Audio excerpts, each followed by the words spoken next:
Hi hello ಈ ರೀತಿಯಾಗಿ lemon chicken ಅನ್ನ ಮಾಡ್ಕೊಡಿ. ಮನೆ ಮಂದಿ ಎಲ್ಲ ಬಾಯಿ ಚಪ್ಪರಿಸ್ಕೊಂಡು ತಿಂತಾರೆ. ಅಷ್ಟು ರುಚಿಯಾಗಿರುತ್ತೆ ಮತ್ತೆ ಅಷ್ಟು ಸುಲಭವಾಗಿ ಸಹ ಮಾಡ್ಕೋಬಹುದು. ಏನೇ ಒಂದು ಇಂಗ್ರೀಡಿಯೆಂಟ್ ಅನ್ನ ರುಬ್ಬೋದ್ ಬೇಡ, ಈಸಿಯಾಗಿ ಮಾಡ್ಕೋಬಹುದು. ಯಾವ ರೀತಿಯಾಗಿ ಮಾಡಬೇಕು ಏನು ಹೇಳ್ಕೊಡ್ತೀನಿ. ಎಲ್ಲೂ ಸಹ ವಿಡಿಯೋನ ಸ್ಕಿಪ್ ಮಾಡಬೇಡಿ. ಇದನ್ನ ನೀವು ಚಪಾತಿ ಜೊತೆ, ರೋಟಿ ಜೊತೆ, ಅನ್ನದ ಜೊತೆ ಸೈಡ್ ಡಿಶ್ ಆಗು ಸಹ ಮಾಡ್ಕೊಂಡು ತಿನ್ಬೋದು.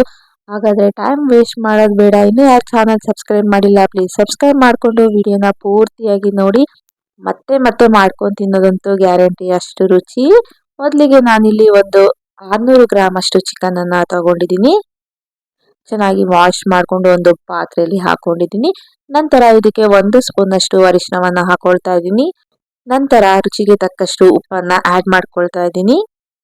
ಅದಾದ್ಮೇಲೆ ಇದಕ್ಕೆ 1 ಕಪ್ನಷ್ಟು ಮೊಸರನ್ನ ಆಡ್ ಮಾಡ್ಕೊಳ್ತಾ ಇದ್ದೀನಿ. ಇಲ್ಲಿ ಗಟ್ಟಿ ಮೊಸರನ್ನ ಹಾಕೊಂಡಿದ್ದೀನಿ.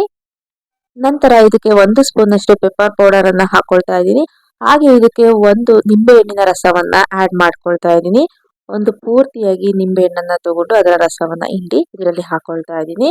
ನಂತರ ಇದನ್ನ ಒಂದು ಸ್ಪೂನಿನ ಸಹಾಯದಿಂದ ಅಥವಾ ಕೈನ ಸಹಾಯದಿಂದ ಚೆನ್ನಾಗಿ ಮಿಕ್ಸ್ ಮಾಡ್ಕೋಬೇಕಾಗುತ್ತೆ. ಈಗ ಇದನ್ನ ಒಂದು ಅರ್ಧ ಗಂಟೆ ಮ್ಯಾರಿನೇಟ್ ಮಾಡಕ್ಕೆ ಬಿಡಬೇಕಾಗುತ್ತೆ. ನಿಮ್ಗೆ ಟೈಮ್ ಇಲ್ಲ ಅಂದ್ರೆ ಒಂದು 10 ನಿಮಿಷ ಮ್ಯಾರಿನೇಟ್ ಮಾಡಿದ್ರು ಸಾಕು. ಈಗ ಒಂದು ಕಡಾಯಿಯಲ್ಲಿ ಎಣ್ಣೆಯನ್ನ ಹಾಕಿ ಅದಕ್ಕೆ ಈ ರೀತಿಯಾಗಿ ಸಣ್ಣಗೆ ಕಟ್ ಮಾಡ್ಕೊಂಡಿರುವಂತಹ ಬೆಳ್ಳುಳ್ಳಿಯನ್ನ ಹಾಕೋಬೇಕಾಗುತ್ತೆ. ನಂತರ ಇದಕ್ಕೆ ಸಣ್ಣದಾಗಿ ಕಟ್ ಮಾಡ್ಕೊಂಡಿರುವಂತಹ ಈರುಳ್ಳಿಯನ್ನ ಹಾಕೊಳ್ಳಿ. ನಾನಿಲ್ಲಿ ಒಂದು ದೊಡ್ಡ ಸೈಜ್ ಈರುಳ್ಳಿಯನ್ನ ತಗೊಂಡು ಸಣ್ಣಗೆ ಕಟ್ ಮಾಡಿಕೊಂಡು ಎರಡನ್ನು ಸಹ ಚೆನ್ನಾಗಿ ಎಣ್ಣೆಯಲ್ಲಿ ಫ್ರೈ ಮಾಡ್ಕೊಳ್ಳಿ. ನಂತರ ಇದಕ್ಕೆ 1 ಕ್ಯಾಪ್ಸಿಕಮ್ ಅನ್ನ ಈ ರೀತಿಯಾಗಿ ಸಣ್ಣದಾಗಿ ಕಟ್ ಮಾಡಿ ಹಾಕೊಳ್ಳಿ. ಅದನ್ನು ಸಹ ಎಣ್ಣೆಯಲ್ಲಿ ಚೆನ್ನಾಗಿ ಫ್ರೈ ಮಾಡ್ಕೊಳ್ಳಿ. ನಂತರ ಇದಕ್ಕೆ ಹಸಿಮೆಣಸಿನಕಾಯಿನ ಹಾಕೋಬೇಕಾಗುತ್ತೆ. ನಾನಿಲ್ಲಿ ಒಂದು 6 ಹಸಿಮೆಣಸಿನಕಾಯಿನ ಹಾಕೊಂಡಿದ್ದೀನಿ, ಖಾರ ಇದೆ. ನಂತರ ಇದನ್ನು ಸಹ ಎಣ್ಣೆಯಲ್ಲಿ ಚೆನ್ನಾಗಿ ಫ್ರೈ ಮಾಡಿ ಈಗಾಗಲೇ ನಾವು ಮ್ಯಾರಿನೇಟ್ ಮಾಡಿಟ್ಕೊಂಡಿರುವಂತಹ ಚಿಕನ್ ಏನಿರುತ್ತಲ್ಲ ಅದನ್ನು ಸಹ ಇದ್ರೊಟ್ಟಿಗೆ ಹಾಕೊಂಡು ಒಮ್ಮೆ ಚೆನ್ನಾಗಿ ಮಿಕ್ಸ್ ಮಾಡ್ಕೋಬೇಕಾಗುತ್ತೆ. ನಿಮ್ಗೆ ಇನ್ನೂ ಸ್ವಲ್ಪ ಖಾರ ಬೇಕಂದ್ರೆ ಇನ್ನೂ 1 ಹಸಿಮೆಣಸಿನಕಾಯಿನ ಹಾಕೋಬಹುದು. ನಂತರ ಇದಕ್ಕೆ ಸ್ವಲ್ಪ ನೀರನ್ನ ಸೇರಿಸ್ಕೊಳ್ಳಿ. ಈಗ ಲಿಡ್ ಅನ್ನ ಕ್ಲೋಸ್ ಮಾಡಿ ಒಂದು 10 ನಿಮಿಷ ಇದನ್ನ ಚೆನ್ನಾಗಿ ಕುಕ್ ಆಗೋದಕ್ಕೆ ಬಿಡೋಣ. ಈಗ ಒಂದು 10 ನಿಮಿಷ ಆದ್ಮೇಲೆ ತೋರಿಸ್ತಾ ಇದ್ದೀನಿ. ಈಗ ಸ್ವಲ್ಪ ಚೆನ್ನಾಗಿ ಕುಕ್ ಆಗಿದೆ, ಇನ್ನು ಸ್ವಲ್ಪ ಕುಕ್ ಆಗಬೇಕಾಗಿದೆ. ನೋಡಿ ಈ ರೀತಿಯಾಗಿ ಪೂರ್ತಿಯಾಗಿ ಸ್ವಲ್ಪ ಚಿಕನ್ ಚೆನ್ನಾಗಿ ಬೇಯಬೇಕು. ನಂತರ ಇದಕ್ಕೆ 1 ಸ್ಪೂನ್ ಅಷ್ಟು ಗರಂ ಮಸಾಲ, 1 ಸ್ಪೂನ್ ಅಷ್ಟು ಜೀರಿಗೆ ಪೌಡರ್ ಅನ್ನ ಹಾಕೊಳ್ತಾ ಇದ್ದೀನಿ. ಈಗ ಇದನ್ನು ಹಾಕಿ ಒಮ್ಮೆ ಚೆನ್ನಾಗಿ ಮಿಕ್ಸ್ ಮಾಡ್ಕೊಳ್ಳಿ.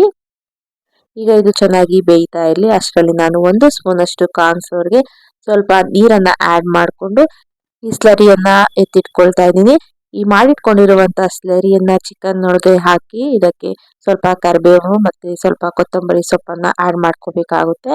ನಂತರ ಇದನ್ನ ಚೆನ್ನಾಗಿ ಮಿಕ್ಸ್ ಮಾಡಿಕೊಂಡು ಸ್ವಲ್ಪ ಹೊತ್ತು ಇದನ್ನ ಕುಕ್ ಆಗೋಕೆ ಬಿಡೋಣ. ಈಗ ಚಿಕನ್ ಚೆನ್ನಾಗಿ ಕುಕ್ ಆಗಿ ಸ್ವಲ್ಪ ಗಟ್ಟಿ ಆಗ್ತಿದೆ ಅನ್ನೋ ಟೈಮ್ನಲ್ಲಿ ನಿಂಬೆ ಹಣ್ಣಿನ ರಸವನ್ನ ಹಾಕೋಬೇಕಾಗುತ್ತೆ. ಮತ್ತೆ ಇದಕ್ಕೆ 1 ನಿಂಬೆ ಹಣ್ಣನ್ನ ಪೂರ್ತಿಯಾಗಿ ಹಿಂಡಿ ರಸವನ್ನ ತಗೊಂಡಿದ್ದೀನಿ. ಅದನ್ನ ಇದರಲ್ಲಿ ಹಾಕಿ ಒಮ್ಮೆ ಚೆನ್ನಾಗಿ ಮಿಕ್ಸ್ ಮಾಡಿಕೊಂಡು ಒಂದು 2 ನಿಮಿಷ ಕುಕ್ ಮಾಡಿದ್ರೆ ಸಾಕು. ಈಗ ಸ್ಟವ್ ಅನ್ನ ಆಫ್ ಮಾಡ್ಕೊಂಡ್ಬಿಡೋಣ. ಈಗ ನೋಡ್ತಾ ಇರ್ಬೋದು ಟೇಸ್ಟಿ ಆದಂತಹ ಕ್ವಿಕ್ ಆಗಿ ಮಾಡ್ಕೋಬಹುದಾದಂತಹ ಲೆಮನ್ ಚಿಕನ್ ರೆಡಿ ಆಗಿದೆ. ಇದನ್ನ ನೀವು ಚಪಾತಿ, ದೋಸೆ, ರೋಟಿ, ವೈಟ್ ರೈಸ್ ಜೊತೆಗೂ ಸಹ ಸರ್ವ್ ಮಾಡ್ಬೋದು. ಸಖತ್ತಾಗಿರುತ್ತೆ. ನಿಜ ಹೇಳ್ತಾ ಇದ್ದೀನಿ, ಮತ್ತೆ ಮತ್ತೆ ಮಾಡ್ಕೊಂಡು ತಿಂತೀರಾ, ಅಷ್ಟು ರುಚಿಯಾಗಿರುತ್ತೆ. ಇನ್ನು ನನ್ನ ಚಾನಲ್ನಲ್ಲಿ ಸುಮಾರು ಕುಕಿಂಗ್ ವಿಡಿಯೋಗಳನ್ನ ಅಪ್ಲೋಡ್ ಮಾಡಿದ್ದೀನಿ, ಅವುಗಳನ್ನು ಸಹ ನೋಡಿ. ಈಗ ಇದನ್ನ ಟೇಸ್ಟ್ ಮಾಡೋಣ ಬನ್ನಿ. ಟೇಸ್ಟ್ ಮಾತ್ರ ಸೂಪರ್ ಆಗಿತ್ತು ಅಂತಾನೆ ಹೇಳ್ಬೋದು. ಖಂಡಿತವಾಗಿಯೂ ನೀವು ಸಹ ಈ ವಿಡಿಯೋ ಇಷ್ಟ ಆಗಿದೆ ಟ್ರೈ ಮಾಡಿ, ಹೇಗೆ ಬಂತು ಅಂತ ನನಗೆ ಕಮೆಂಟ್ ಮೂಲಕ ತಿಳಿಸಿ. ಹೀಗೆ ನನ್ನ ಚಾನಲ್ನಲ್ಲಿರುವಂತಹ ಎಲ್ಲ ವಿಡಿಯೋಗಳನ್ನು ನೋಡಿ ನನಗೆ ಸಪೋರ್ಟ್ ಮಾಡಿ. ಅಲ್ಲಿವರೆಗೂ thank you so much, bye.